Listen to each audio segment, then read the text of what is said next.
నల్లమల అటవీ ప్రాంతంలో ఉన్న ఒక మారుమూల పల్లె నుంచి వ్యవసాయ కుటుంబం నుంచి వచ్చిన నేను ప్రభుత్వ పాఠశాలలో చదువుకొని గ్రామీణ వాతావరణంలో పెరిగి గ్రామీణ వాతావరణంలో ఉన్న పేదరికాన్ని, కుల వివక్షను, జాతి వివక్షను, సమస్యలతో కొట్టుమిట్టాడుతున్న వెనుకబడిన ప్రాంతాలలో పెరిగిన వాణ్ణి. నాకు కొత్తగా మీరు రాసిచ్చి, నాకు చదువుపిచ్చి, చదువు నేర్పించి మా తమ్ముళ్ళ మా చెల్లెళ్ళ ముందల మాట్లాడించడానికి ప్రయత్నం చెయ్యకండి.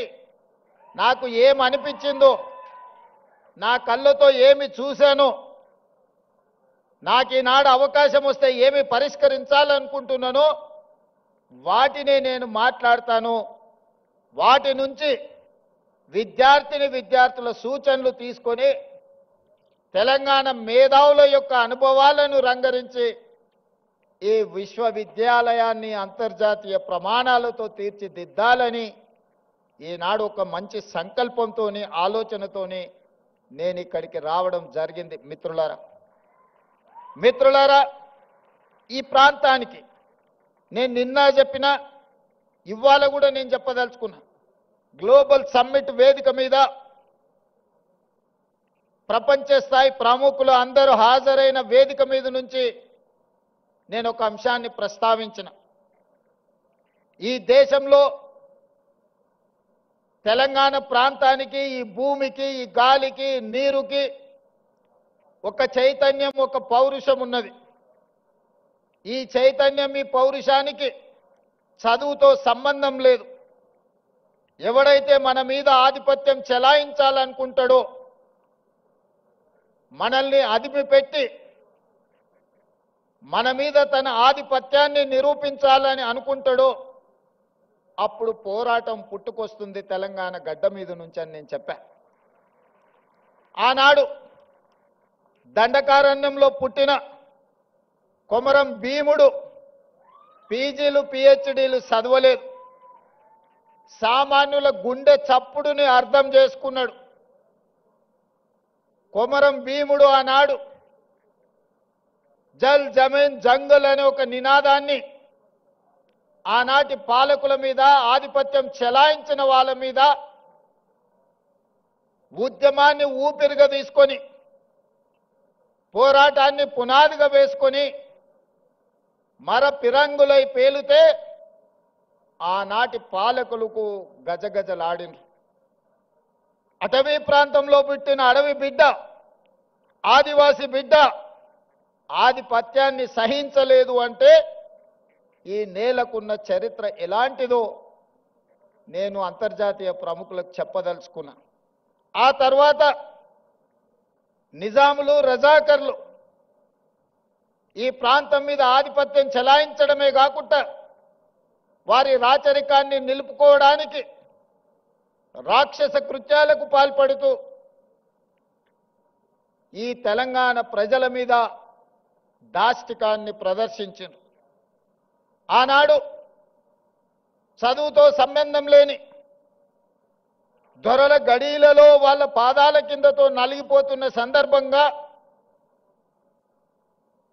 రైతులంతా ఏకమై సాయుధ రైతాంగ పోరాటాన్ని నిర్మించి భూమి కోసం, భుక్తి కోసం, విముక్తి కోసం ఆకాశమంత ఎత్తున ఉద్యమాన్ని చేపట్టిన చాకలి ఐలమ్మ, దొడ్డి కొమరయ్య ఇలాంటి పోరాట యోధులు మనుల కోసమో, మాణిక్యాల కోసమో, మక్తాల కోసమో, జమీన్ల కోసమో, జాగీర్దార్ భూముల కోసమో కొట్లాడాలి. వాళ్ళ మీద ఆధిపత్యం చెలాయిస్తున్న దొరల గడీల మీద పిరంగులై పేలి గడీలను నేలమట్టం చేసి మనకు ఒక స్వతంత్రాన్ని సిద్ధింపజేసిండ్రు.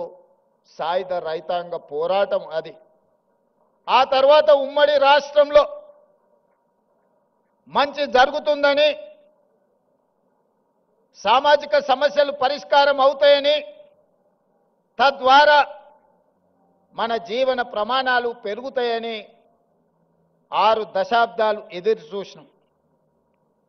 ఆశించిన ఆకాంక్షలు మన ఆలోచనలు నీరు గారిపోవడంతో ఇక పోరాటమే ఊపిరిగా ఈ పోరాటం ద్వారా అయినా మన సమస్యలు శాశ్వతంగా పరిష్కారం కావాలి, ఇక దానికోసం నడుము బిగించాలని ఉస్మానియా కాకతీయ యూనివర్సిటీల విద్యార్థులు నడుము బిగించారు. మొదటి దశ తెలంగాణ ఉద్యమం కావచ్చు, మలి దశ తెలంగాణ ఉద్యమం కావచ్చు. మొట్టమొదట దండకారణ్యంలో ఒక విప్లవం పుడితే రెండవసారి నల్గొండ లాంటి జిల్లాలలో గ్రామాలలో భూమి కోసం, భుక్తి కోసం, విముక్తి కోసం పోరాటాలు పుట్టినాయి. మూడవసారి ఈ ప్రజల గుండె చప్పుడు తెలంగాణకు గుండెకాయ లాంటి ఉస్మానియా యూనివర్సిటీ వేదిక మీద నుంచి ఇక్కడి విద్యార్థులే పోరాటానికి నడుము బిగించి మొదటి దశ తెలంగాణ ఉద్యమాన్ని ముందుకు నడిపించారు. ఆనాడు తెలంగాణ ఉద్యమ సమస్య శాశ్వత పరిష్కారం జరగకపోవడం వల్ల వందలాది మంది ఈ యూనివర్సిటీలో చదువుకున్న విద్యార్థులు అడవి బాట పట్టిర్రు, నక్సల్ బరి ఉద్యమాలను నడిపించారు. అందులో నుంచి పుట్టుకొచ్చిన వాళ్ళే గద్దరన్న లాంటి వాళ్ళు ఎంతోమంది ఈ సమాజానికి దిక్సూచులైన వాళ్ళే కాదు.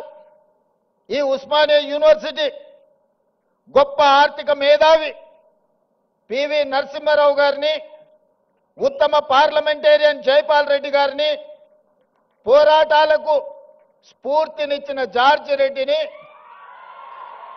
ప్రజా యుద్ధ నౌక గద్దరన్నను ఈ యూనివర్సిటీ మనకు ఒక గొప్ప వరంగా ఇచ్చింది. చాలామంది మేధావులు, ప్రపంచంలోనే గుర్తింపు పొందిన జ్ఞానులను ఈ యూనివర్సిటీ మనకు అందించింది. ఈ యూనివర్సిటీ మలిదశ తెలంగాణ ఉద్యమంలో మనల్ని అందరినీ ముందుకు నడిపింది.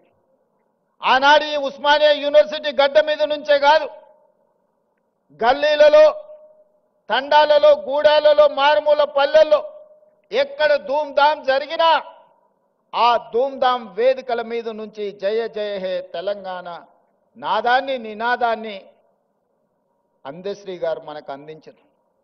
బడికే ఎల్లని ఒక పేదవాడి బిడ్డ గొప్ప ఆసు కవిగా తెలంగాణ ఉద్యమ స్ఫూర్తిని నింపి ప్రతి గూడెంలో, ప్రతి గుండెల్లో జయ జయ హే తెలంగాణ నినాదాన్ని నింపి తెలంగాణ రాష్ట్రాన్ని సాధించడంలో బడికెళ్ళని అందశ్రీ ప్రతి బడిలో ఈ తెలంగాణ నినాదాన్ని ఈరోజు వినిపించే పరిస్థితి ఈ ఉస్మానియా యూనివర్సిటీ కల్పించింది.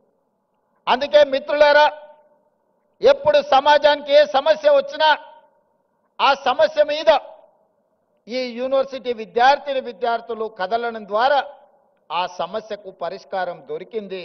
ఆ పరిష్కారమే స్వరాష్ట్ర తెలంగాణ ఆకాంక్ష.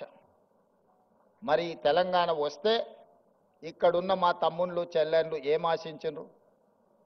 ఎవరి ఆస్తులు అడగలే, ఎవరి ఫామ్ హౌజులు అడగలే, వాళ్ళు సంపాదించుకున్న సొమ్ములో వాటాలు అడగలే. ఏం అడిగినరు మా తమ్ముళ్ళు?